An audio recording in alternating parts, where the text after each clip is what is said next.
प्रधानमंत्री नरेंद्र मोदी ने नए संसद भवन का शिलान्यास किया। पीएम मोदी ने संसद भवन का पूजन किया और आधारशिला रखी। इस दौरान पीएम मोदी ने अपने संबोधन में कहा कि आज का दिन ऐतिहासिक है और 130 करोड़ भारतीयों के लिए गर्व का दिन है। पीएम मोदी ने कहा कि आज का दिन भारत के लोकतांत्रिक इतिहास में मील के पत्थर की तरह है। हम भारत के लोग मिलकर अपनी संसद के इस नए भवन को बनाएंगे और इससे सुंदर क्या होगा, इससे पवित्र क्या होगा कि जब भारत अपनी आज़ादी के 75 वर्ष का पर्व मनाए तो उस पर्व की साक्षात प्रेरणा हमारी संसद की नई इमारत बने। पीएम मोदी ने कहा कि हमारे वर्तमान संसद भवन ने आज़ादी के आंदोलन और फिर स्वतंत्र भारत को गढ़ने में अपनी अहम भूमिका निभाई है। आज़ाद भारत की पहली सरकार का गठन भी यहीं हुआ और पहली संसद भी यहीं बैठी थी।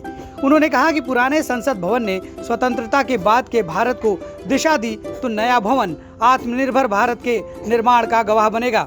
पुराने भवन में देश की आवश्यकताओं की पूर्ति के लिए काम हुआ तो नए भवन में 21वीं सदी के भारत की आकांक्षाएं पूरी की जाएंगी। साथ ही पीएम मोदी ने कहा कि संसद के शक्तिशाली इतिहास के साथ ही यथार्थ को स्वीकारना उतना ही आवश्यक है।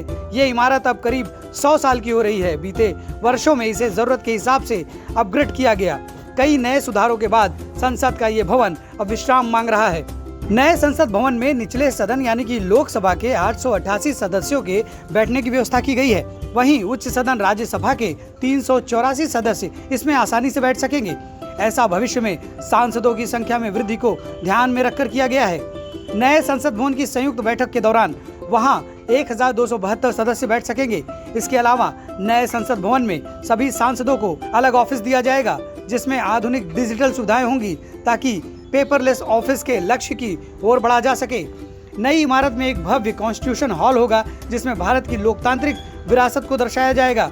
वहां भारत के संविधान की मूल प्रति को भी रखा जाएगा। साथ ही वहां सांसदों के बैठने के लिए एक बड़ा हॉल, एक लाइब्रेरी, समितियों के लिए कई कमरे, भोजन कक्ष और बहुत सारी पार्किंग की जगह होगी। लोकतंत्र के इस नए मंदिर से जन आकांक्षाओं की पूर्ति होगी। वैसे ये भी तय है कि मोदी विरोधी पोस्टर लेकर खड़े होने वाले हैं कि इस नए संसद भवन की क्या जरूरत है, पर सच तो यही है कि पुराने संसद भवन को अब विश्राम की जरूरत है।